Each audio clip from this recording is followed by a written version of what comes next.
भगवान का यहाँ तात्पर्य धम्म से है कि हम अक्सर व्यक्तियों को स्वीकार करते हैं, उनके विचारों को छोड़ देते हैं। यहाँ तथागत ने स्पष्ट कर दिया है कि बुद्ध से बड़ा बुद्ध का विचार है, धम्म है।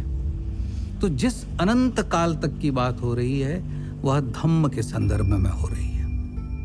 आनंद उस बात को कंप्रीहेंड नहीं कर पाते हैं और वो इग्नोरेंट रहते हैं। Buddha repeated this for 3 times. But Ananda did not say anything in favor of Gautam Buddha to continue till the end of this world. Buddha अपना सवाल दोहराते हैं, तिहराते हैं, और आनंद की तंत्रा नहीं टूटती है। बुद्ध उन्हें मुस्कुराते हुए बाहर भेज देते हैं। यह समय इस यात्रा के लिए अगला कदम उठाने का था। बुद्ध अपनी गुफा में साधनारत हो जाते हैं।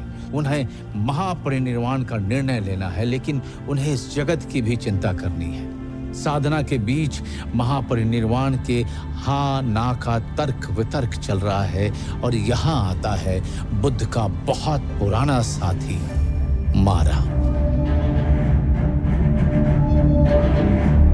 एक मिनट, मारा को मैंने बुद्ध का साथी क्यों कहा? क्योंकि मारा तब भी साथ था जब बुद्ध ज्ञान की प्राप्ति के लिए भटक रहे थे। थेरवाद में मारा वही है जो हिंदूवाद में कामदेव है। भीतर की लालसा साथी तो रहती है, उफन कर बाहर आकर हमें वश में करने को आतुर तो रहती है। तो साथी ही हुआ ना।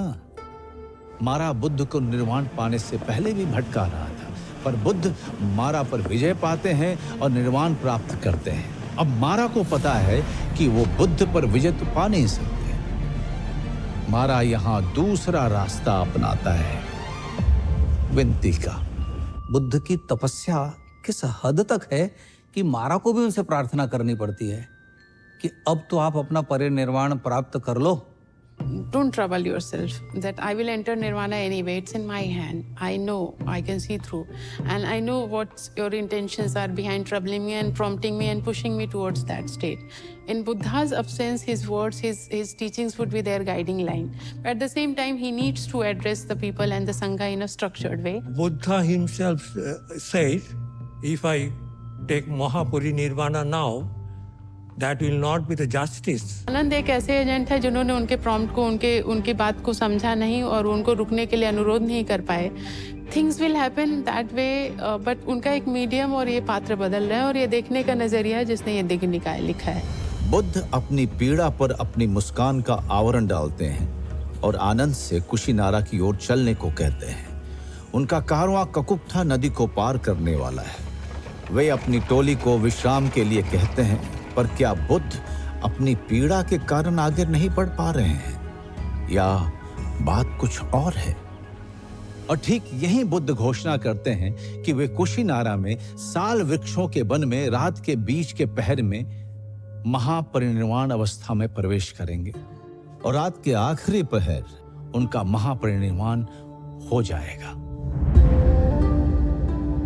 शिष्यों के समूह में दुख की लहर फैल गई, लेकिन जो तय है दुख उसे टाल नहीं सकता, ना यात्रा को, ना महापरिनिर्वाण को।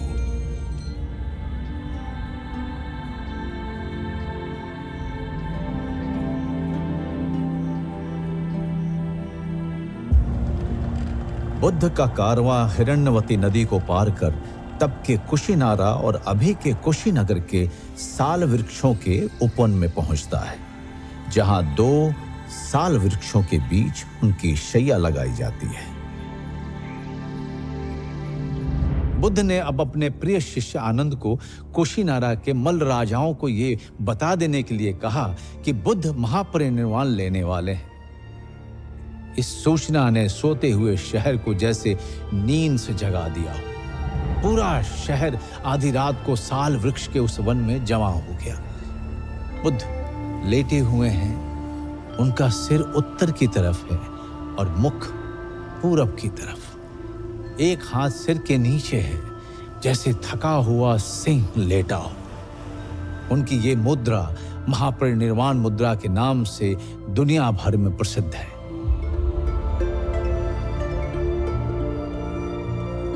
महापरिनिर्वाण से पूर्व उन्होंने एक ऐसी बात कही जो इस कहानी का भी एक नया मोड़ है। आनंद उनसे पूछते हैं कि उनके महापरिनिर्वाण के बाद उनके देह का क्या किया जाए, उनका आखिरी अनुष्ठान कैसे किया जाए। बुद्ध बोलते हैं, मेरे पार्थिव देह के साथ वही करना जैसा मरणोपरांत चक्रवर्ती सम्राट के देह का किया जाता है। किसी चक्रवर्ती राजा की मृत्यु हुई है, going back in history before Buddha और एनी अदर एनेक्डोट, सो हमें राजा दशरथ का एक रेफरेंस मिलता है वाल्मीकि रामायण में, अयोध्या कांड में पर्टिकुलरली। महाराज दशरथ को भी लकड़ी की तेल से भरी हुई द्रोणी में रखा गया था जब तक भरत नहीं आ जाते। तो भगवान बुद्ध को भी किसी की प्रतीक्षा है और वो है महाकश्यप, जो उस समय कुशिनारा में नहीं है, वे कहीं और है। यह बात लॉन्गर रन में ममीफाई करने की नहीं हो रही है, यहाँ कॉन्टेक्स्ट अलग है। उस बात को किस तरह से तब तक उसको प्रिजर्व किया जाए, उस कंडीशन में रखा जाए कि लोग उसको होमेज पे करें, वो विकृत ना हो। पर जैसा दीघ निकाय के महापरिनिर्वाण के सूत्र में कहा गया है, बुद्ध ने आनंद से कहा कि महापरिनिर्वाण के बाद उनके पार्थिव शरीर को नहलाया जाए, फिर 500 कपास के वस्त्रों के तहों में लपेट के रखा जाए। दाह के बाद उनके शरीर के बचे अवशेष और राख को शहरों के मुख्य चौराहों पर स्तूप बनाकर सुरक्षित रखा जाए और इसे वैसे ही सम्मान दिया जाए जैसे मुझे दिया गया है।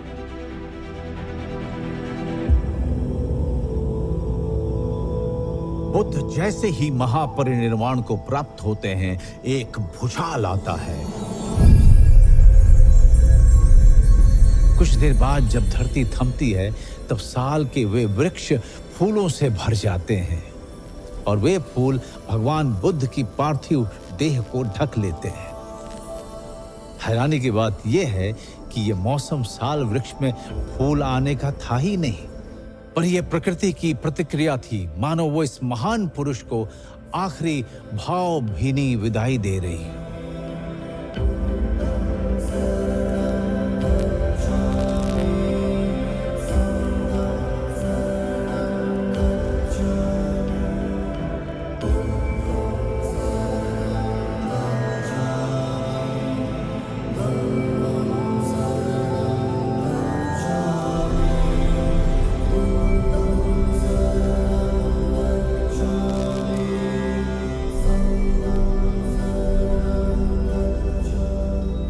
दिन तक उनका शरीर दर्शन के लिए रखा गया। उस समय षोडश यानी 16 महाजनपद थे, उनमें से ज्यादातर बुद्ध को मानने वाले थे। वे सब वहां पहुंच जाते हैं। When news started to spread, people wanted to come and venerate the body of the Buddha before it goes through the process of the final cremation. And of course, Kushinagar was in the Malla kingdom, and the Mallas had long been supporters and advocates and worshippers of the Buddha. Kushinara के मल्लों को बुद्ध के महापरिनिर्वाण का दुख तो था, पर उन्हें ये गौरव भी मिला था कि तथागत का महापरिनिर्वाण उनके राज्य में हुआ। उन्होंने पूरे शहर में बुद्ध की अंतिम यात्रा निकालनी चाहिए। मल्लों द्वारा जब बुद्ध की चिता को अग्नि देने के सभी प्रयास विफल हुए, तब अनिरुद्ध उन्हें समझाते हैं कि बुद्ध के जाने माने शिष्य महाकश्यप 500 बौद्ध भिक्षुओं के साथ बुद्ध के अंतिम दर्शन को आ रहे हैं। तथागत चाहते थे उनका आखिरी अनुष्ठान महाकश्यप और उन भिक्षुओं के आने के बाद ही किया जाए। ये शीघ्रातिशीघ्र बुद्ध की बची हुई देह को जला देना चाहती थी, तभी वर्षा होती है। पर वो वर्षा बुद्ध की चिता बुझाती तो है, पर जलने के बाद, और अंत में बचता है तथागत के कपाल का एक हिस्सा, उनके 4 दांत और कंधे के नीचे की हंसने की 2 हड्डियां, ढेर सारी राख और crystals. What are we we getting out of that? Not just the cosmic event of Mahaparinirvana, but at the same time, he is leaving behind the legacy in terms of relics. And the cult of relics starts from here. The term relic, which is used in English, is derives from a Latin term meaning remains or what is left behind. Relics and stupa is synonymous in case of Gautam Buddha. Last rites होने के बाद relics थे, उसको collect करके एक jar में कुशीनगर के लोगों ने रखा। जो मल्ल शासक थे उनका एक काउंसिल हॉल था, उस काउंसिल हॉल में उसको ले आके रखा गया, गाजे बाजे के साथ, तरह तरह के फेस्टिविटी के साथ पब्लिक के दर्शन के लिए संभवतः रखा गया होगा। इस सीन को जिस तरह से इंडियन आर्ट पे डिपिक्ट किया गया है, विदिशा से एक पैनल मिलता है जहाँ पे असभय दानम there is a inscription and relics are shown to be kept there.